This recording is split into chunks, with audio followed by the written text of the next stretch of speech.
Welcome in, everyone. I'm Noah Groniger, and I'm here to talk about our 2021 Kansas City Chiefs draft class. You see them here behind me. It really started in the first round, although we didn't have our first round pick, number 31 overall. That went for Orlando Brown Jr. from the Baltimore Ravens, really solidifying that left tackle spot that we were all concerned about this offseason as kind of things progress. We signed Joe Tooney. We all saw what happened at Super Bowl 55 and just how much this offensive line needed to improve and get better. The Kansas City Chiefs attack that, not just with Joe Tooney, not just with Kyle Long, Laurent Duvernay-Tardif, and Lucas Niang coming back from their opt-outs last season, but then they make the massive trade for Orlando Brown Jr., and we thought, hey, maybe we're done there. It's been a good offseason push at it. We signed Austin Blythe from the Los Angeles Rams, but no, they were not done. We'll get to that here in a little bit, but our first-round pick, Orlando Brown Jr., you can't beat that.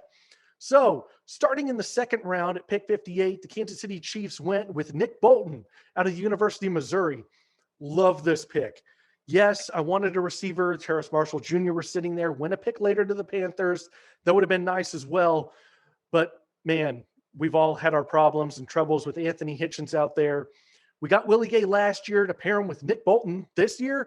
This is just going to mean huge things for this Chiefs defense and what Steve Spagnuolo wants to do and just where the game is going and progressing as a passing game. Nick Bolton is just so versatile. He's an instinctual linebacker too, but he'll thump you. I mean, if you're coming across the middle and your head isn't on a swivel, you don't know where you are, he will thump you. He will lay the wood, and that's what we need around here. We need more physicality. We need a tougher-minded defense, mentally tough, physically tough. I think that's something that he's going to bring. Kind of reminds me of Derek Johnson when he's going through the holes, getting around defenders, getting into the backfield, just causing havoc, playing behind the line of scrimmage. He's going to get a lot of tackles for losses. Some things that people don't like about Nick Bolton, kind of the naysayers, the weaknesses of his game, kind of gets lost in zone, not sure where to be, doesn't get his depth. So there's a lot of things that can get in behind him that he's just not aware of. So that's something he'll need to work on. Also taking on blockers, going up a lot to the line. I mentioned how he likes to go around guys, find the creases, find the holes. That's how he reminds me of Derek Johnson. But if he's got to take on an offensive lineman, he's just not stout enough. He's 6 foot, 235 pounds. That's kind of small in the linebacker realm, in the linebacker world. But how this game is moving to a passing game, I think he's going to be just fine flying around, using those instincts that he has to be in the right place at the right time. After that, pick 63, we went to Creed Humphrey out of Oklahoma. Center. Of course, De'Ami Brown was there, the wide receiver out of North Carolina. That's kind of where I wanted to go. But, man, you can't fault this. Creed Humphrey coming in, starting as a freshman at Oklahoma. He's got a wrestling background, so he's good with his hands, good with leverage.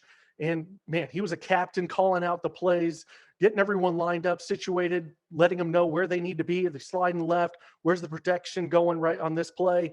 Creed Humphrey's going to be massive for the Chiefs. Something that kind of people talk about with him is that he's a left-handed guy.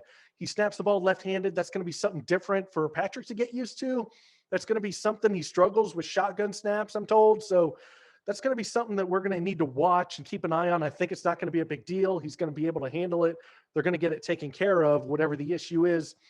But that's just something kind of to keep an eye on if you're going up to camp, if they allow fans back there, if they are in St. Joe, that'll be something to keep your eye on for sure. We have Austin Blythe. I mentioned that earlier. We signed him away from the Rams. He'll be good depth, but I think Creed's going to be your day one starter. I think he's got just kind of the technique, the skill set down, playing all that time in Oklahoma. I think he's going to be ready, and that's going to be kind of, you're going to have your Orlando Brown Jr., Joe Tooney, and then Creed Humphrey there at center. And right guard, right tackle is kind of up in the air right now. We're going to have to see how things progress and play out there. Next, we went kind of off script for me. Yes, we needed a defensive end. We needed an edge rusher, but we went Joshua Kaindoh from Florida State. A lot of people are saying Tanoh Kpassagnon 2.0. I want to put the brakes on that. He's got a much higher athletic profile than Tanoh ever did. He's got much better bend around the corner, which Tanoh didn't have. Tanoh was kind of an up and down player, couldn't really bend his hips, dip, and get around the corner. Joshua Kaindoh can do that. He's just very raw, developmental player. He was a 5-star coming out of high school, #1 defensive end coming out in 2017. Just Florida State's kind of been in flux since they got rid of Jimbo Fisher. They haven't found their footing, haven't found the right head coach. Guys weren't being developed down there. So hopefully Brendan Daly here on the defensive line and the Kansas City Chiefs and their coaching staff can develop this player into realizing his potential. Like I said, he came out the number one defensive end, 5-star guy. If he pulled that out of him and he can reach his potential here in Kansas City, I think we've got a really good steal and a really good player at defensive end. Next, I wasn't too sure about this guy, Noah Gray, tight end from Duke. But man, when I went to his film, reminded me of Travis Kelce, not just because he looks like him in appearance, not just because he wears number 87. The way he runs his routes, the hands, the way he's got that wiggle at the top of his route, the way he just kind of sleeks and slithers around defenders. I mean, this guy really reminds me of Travis Kelce.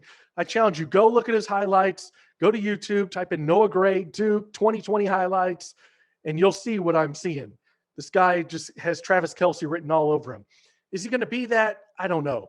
Travis Kelce has come so far since coming out of Cincinnati, coming here.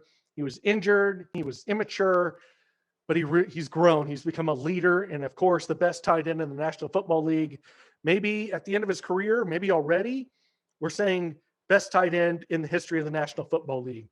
So it's going to be interesting to see kind of how he progresses. I look for him to come in and just take over the number 2 tight end spot, which is what I wanted in this draft coming out of it. I was thinking maybe Brevin Jordan, the tight end out of Miami. But once I saw Noah Gray, I was like, yes, this is what I want. A receiving tight end. He's not a blocker.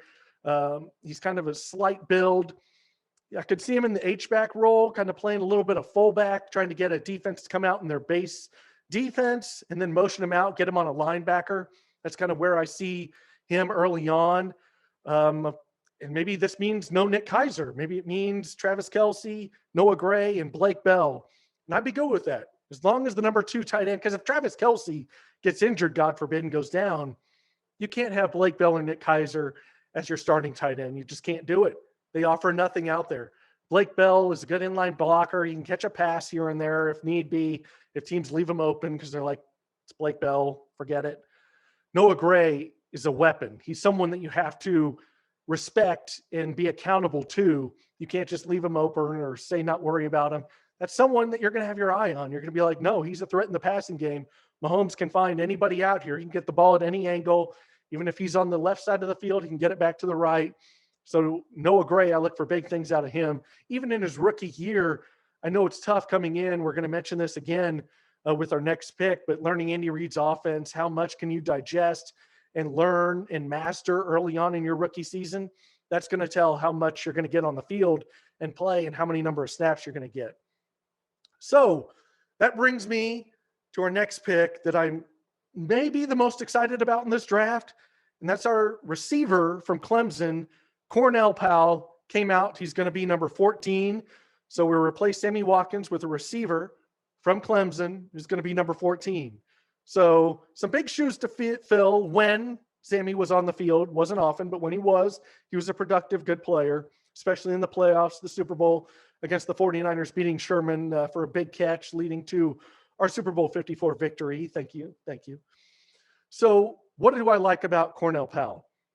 I think he's got, in the receiver group, excluding tight end, Travis Kelce, we know how great he is at route running. He's got the second best route running in the receiver group. Of course, Tyreek Hill, one of the top receivers in the game, if not the best. Travis Kelce, the best tight end in the game. Out of McCole Hardman, Demarcus Robinson, and Byron Pringle, I think Cornell Powell is your number 2 guy. Again, I go back to it. How much of Andy Reid's offense can he digest? Can he master early on? That's going to tell how much you're going to get on the field and how many snaps you're going to get. Yes, I had to repeat that because I know people would attack me for saying he's going to come in and just be the number 2 guy. There's a lot of hurdles that he has to climb and get over and pass before he can take that spot. But skill set wise, the route running, his wiggle, he can just run routes to where guys are falling down out of their jockstrap, breaking their ankles. It is such a joy to watch because McCole Hardman makes me just crazy the way he rounds off his routes and just doesn't run them crisp and clean, even though he's been in the league 2 years.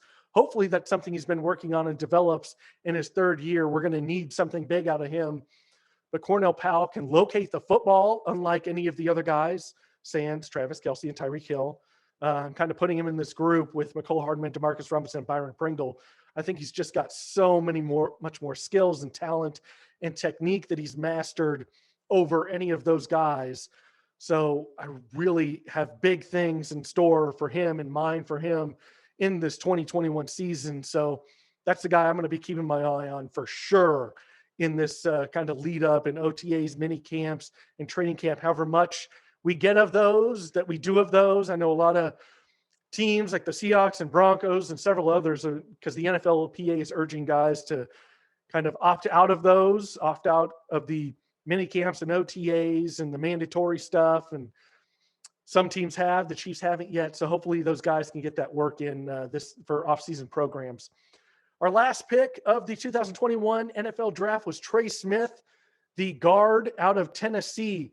He had some medical stuff, some blood clots that he's on medication for. The Chiefs felt comfortable in taking him. The medical staff must feel comfortable with where he's at with that, and that he's not going to have any issues moving forward. If he doesn't, this is a player that could start week one. I mean, it's going to be tough. I'm sure it's going to be Laurent Duvernay-Tardif or Kyle Long, just because of their experience, their time in the league, stuff that they're just ahead of Trey Smith on. But even if Trey Smith, at the worst case, is our sixth offensive lineman coming in on short yardage and goal line packages to just blow people off the ball and helping us get those 3rd, 4th, and 1s and helping us punch the ball into the end zone, that's totally worth it right there. And then the second year, maybe he can start in 2022. But my goal, what I hope, obviously best man wins, whoever that is, I'm good with, whoever they determine, whoever they decide after training camp. And if we have preseason, what we get of preseason, if it's anything, I would love for it to be Orlando Brown Jr. at your left tackle, Joe Thuney at your left guard, Creed Humphrey at center, Trey Smith at right guard, and Lucas Niang at right tackle. I don't want Mike Remmers playing unless there's an injury. I just have a bad taste in my mouth. I know he's statistically and just tape wise, he did fine at right tackle, but just, I don't want to see anyone that was out there during the Super Bowl starting week one in 2021. It just, the optics to me, it's just going to make me sick to my stomach. So hopefully, even if Laurent Duvernay-Tardif or Kyle Long are starting at right guard, at least hopefully Lucas Niang can start at right tackle. Hopefully we can see that, because Mike Remmers just doesn't do it for me. It just, like I said, he's going to be okay if he comes in there. If there's an injury and if he has to, then he'll be fine at right tackle. But week one, I just think we just need to just turn a new page, have a new script, and just go with this completely new offensive line that's going to give Mahomes so much more time in the pocket to find these guys, find Tyreek and Travis, hopefully Cornell Powell, and of course Hardman, Robinson, and Pringle. And Noah Gray, can't leave him out. And Clyde Edwards-Helaire out of the backfield. I think he's going to be more involved, not only in the running game with the strong offensive line, but also in the passing game. And before we get out of here, that's our 2021 draft class. I give it an A. Brett Veach did great. After the first 2 picks, Nick Bolton and Creed Humphrey, we didn't come out with a receiver. I was a little worried. I was kind of getting down, kind of getting negative. But after I saw the tape on Noah Gray and Cornell Powell, I'm excited. I'm happy that we got those 2, and we still got some guys I think can be weapons for us in 2021. So I did this draft in A. Brett Veach, 2 thumbs up for me. When a lot of people were worried about kind of where his draft classes were going, this was going to be a big one for him. I think he knocked it out of the park. So great job there. Great job by the whole scouting department, just player development department. So before we let you go, I got to talk about just some free agents I'd like us to bring in. We didn't get a corner in this draft. So I'm thinking Bashaud Breeland, can he come back in a 1-year deal? And then defensive end, Joshua Kaindoh is going to be kind of like Taco Charlton and Mike Dana, kind of rotational guys. Mike's good against the run. He's going to have to get more consistent rushing the passer. I'd really like to see us go back to the Melvin Ingram route. I know we brought him in and he left without a deal. He's still without a deal sitting there in free agency. Maybe his options have narrowed and he's kind of wondering where he can be. Hopefully we can bring him in as a veteran presence. And these young guys, Dana, even Charlton to an extent, and Kaindoh can learn from Frank Clark and Melvin Ingram, kind of see them, the veterans in this room, what it takes to be a consistent defensive end in the NFL. And so that's kind of two guys I'd like to see them bring in to round out this roster. And that's it. That's it for me here, the Great American Sports Network, GASNsports.com, at GASN Sports on Twitter. Check us out. We're going to be doing more of these type of videos. We're going to be maybe doing some live videos as well. Thank you all for watching. Thank you for listening to our podcast. Thank you for checking out our articles at GASNsports.com.